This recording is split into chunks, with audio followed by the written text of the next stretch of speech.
Ngapain bang? Oh, ini saya sedang eye contact dengan para audiens yang ada di rumah, Bang. Jadi gini, dosen Universitas Diponegoro, PSDKU Kampus Batam pernah berkata, jika kalian sedang berbicara atau sedang public speaking seperti ini, sebisa mungkin untuk eye contact para audiens, walaupun audiensnya berasal dari rumah masing-masing, seperti saat ini. Oh iya, eh, kenalin, saya Raka Anunya Pratama, mahasiswa aktif Universitas Diponegoro Kampus Batang, STKU. Karena ada pepatah mengatakan, tak kenal maka kenalan dong.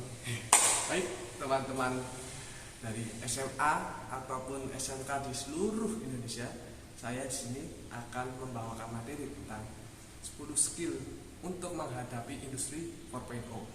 Apa saja skillnya? Simak videonya sampai habis ya. Baik teman-teman, memasuki tahun ke-23 di abad 21 ini, manusia tengah menghadapi perubahan yang keempat atau akrab dikenal sebagai revolusi industri 4.0. Pada masa ini, teknologi manufaktur mulai terintegrasi dengan big data, internet of things atau IoT, kemudian artificial intelligence atau AI, kemudian ada juga robotik.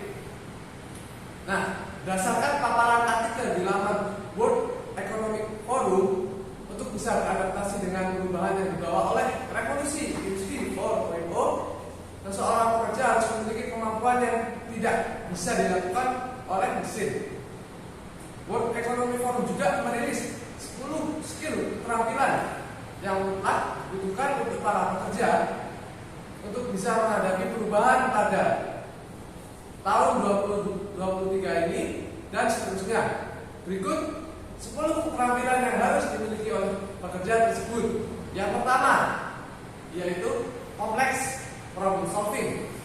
Dalam dunia kerja saat ini diharapkan untuk memiliki kecakapan keterampilan pemecahan masalah tingkat lanjut, khususnya keterampilan permasalahan yang kompleks. Pemecahan masalah yang kompleks dianggap sebagai sebuah keahlian yang berbeda dibanding dengan permasalahan secara umum. Ini jelas dibutuhkan dan akan menguntungkan baik individu maupun perusahaan untuk menghadapi the squalid future of work. Ini adalah era digital, perkembangan teknologi yang telah mengubah banyak hal di muka bumi, termasuk dunia kerja di Indonesia. Kemajuan teknologi digital saat ini sangat mempengaruhi banyak pihak di perusahaan, termasuk membuat keputusan, pemimpin bisnis dan karyawan. Suka atau tidak, semua harus menyesuaikan diri. Mungkin banyak yang melihat teknologi baru sebagai ancaman, tapi kita yang berpikiran maju dan selalu ingin improve akan melihatnya sebagai tantangan sekaligus peluang. Pendidikan dan pelatihan skill oleh perusahaan sangat penting untuk membekali karyawan agar mampu bekerja dan memecahkan masalah di masa depan. Kemudian untuk yang kedua yaitu critical thinking. Critical thinking adalah sebuah kemampuan untuk berpikir secara rasional terhadap sesuatu yang dipercaya atau sebelum melakukan suatu tindakan. Jika dijabarkan secara lebih luas, critical thinking artinya sebuah kemampuan untuk berpikir secara mendalam, menghubungkan ide dengan pemikiran logika sehingga memperoleh keputusan yang baik. Seseorang yang memiliki pola pikir kritis tidak hanya berfokus pada gagasan yang dipikirkan saja, namun juga akan mempertimbangkan sebagai kemungkinan sehingga menimbulkan solusi yang baru. Secara tidak langsung, critical thinking akan membuat Anda untuk melakukan identifikasi, membuat argumentasi, dan menyelesaikan masalah dengan baik. Kemudian untuk yang ketiga, creativity. Kemampuan untuk menemukan sesuatu yang unik dan original, tidak harus benar-benar yang baru, namun bisa pula dengan mengembangkan apa yang sudah ada. Kemudian yang keempat yaitu people management. Kemampuan untuk mengelola orang, termasuk juga kemampuan leadership. People management adalah proses melatih, memotivasi, dan mengarahkan karyawan untuk dapat mengoptimalkan produktivitas dalam kerja dan mendorong pertumbuhan profesional.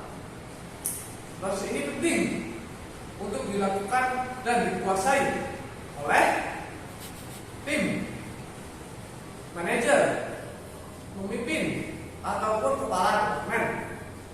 Kemudian untuk yang kelima, coordinating order, kemampuan untuk bekerja dengan orang lain baik dalam tim maupun luar tim. Kemampuan coordinating order merupakan terlihat cukup sederhana, tapi kemampuan ini tidak kalah penting di masa sekarang ini. Kemampuan sosial kan butuhkan, karena pada akhirnya kita selalu membutuhkan orang lain. Kita tidak bisa menyelesaikan masalah sendiri, segala sesuatu sendiri. Jadi perlu meningkatkan kemampuan berkoordinasi dengan orang lain. Kemampuan ini sendiri meliputi kemampuan untuk berkolaborasi, menyesuaikan diri dengan orang lain, serta kepekaan kita terhadap kebutuhan orang lain juga. Kemudian yang keenam yaitu emotion intelligence, kemampuan untuk mengatur emosi. Dalam hal itu termasuk pula kemampuan mengidentifikasi, mengelola, serta memanfaatkan emosi. Seiring banyaknya industri saat ini yang memanfaatkan otomasi dan robot, kemampuan ini juga semakin penting.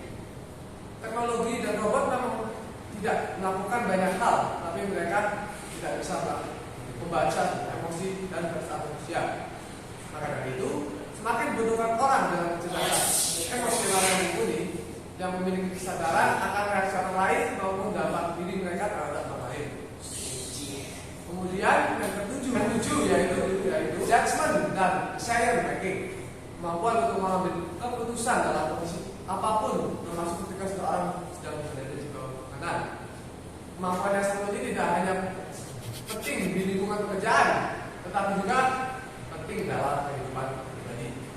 Menilai dan membuat keputusan adalah hal yang tidak mudah, karena selain untuk mengambil keputusan yang menentukan, kita juga harus bisa mengambil keputusan yang tepat. Untuk menguasai kemampuan ini, kita membutuhkan keterampilan seperti berpikir kritis, kesabaran, kekuatan pengaman yang baik, dan yang paling penting berani mengambil risiko.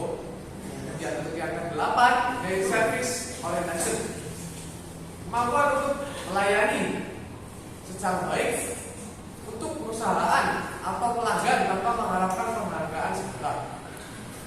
Orientasi pada layanan diartikan sebagai secara aktif mencari cara untuk membantu orang lain. Berapa banyak orang yang kamu bantu, termasuk tim, rekan, atasan, dan orang-orang umum. Seberapa baik kamu dapat membantu orang-orang di timmu, menentukan pula kualitas kepemimpinanmu. Jika kamu tidak menguasai keterampilan ini, lambat laun kamu akan kehilangan kepercayaan dan loyalitas bawahanmu. Seorang pemimpin sejati adalah orang yang dapat membangun tim tumbuh tanpa meninggalkan siapapun. Jadi kemampuan ini, kemampuan service orientation yang penting untuk dimiliki ketika bicara tim. Nah, untuk yang ke-9 yaitu negotiation, kemampuan untuk melakukan negosiasi dalam aspek pekerjaan. Walaupun sulit dilakukan dengan semua serba digital, software seperti inilah yang dibutuhkan, baik kemampuan bernegosiasi dengan rekan kerja, atasan, maupun pelanggan. Mencapai kesepakatan yang diinginkan tanpa argumen atau perselisihan adalah kunci dari keterampilan negosiasi. Kebanyakan orang sering gagal membuat kesepakatan karena mereka kurang dalam terampil negosiasi. Kemudian yang ke-10 yaitu flexibility, yaitu kemampuan untuk switch atau pengalihan dalam berpikir sesuai kebutuhan yang dibutuhkan, atau bisa disebut dengan fleksibilitas kognitif, merupakan kemampuan yang melibatkan banyak hal, yang kreativitas, penalaran logis, dan sensitivitas terhadap masalah. Menguasai skill ini berarti kita mampu menyelesaikan gaya komunikasi berdasarkan lawan bicara. Seperti yang kita tahu, tiap individu memiliki pemikiran, tindakan, pendapat, emosi yang berbeda. Dengan demikian, setiap orang dapat diperlakukan dan ditangani dengan cara yang sama. Baik, itu saja 10 skill untuk menghadapi revolusi industri 4.0. Semoga materi ini bermanfaat untuk teman-teman sekalian yang berada di rumah, terutama untuk pelajar adik-adik SMA dan SMK sekalian. Saya Rekan Hendra Pratama, mahasiswa aktif Universitas Diponegoro, Kampus Selatan, mengucapkan terima kasih. Wassalamualaikum warahmatullahi wabarakatuh.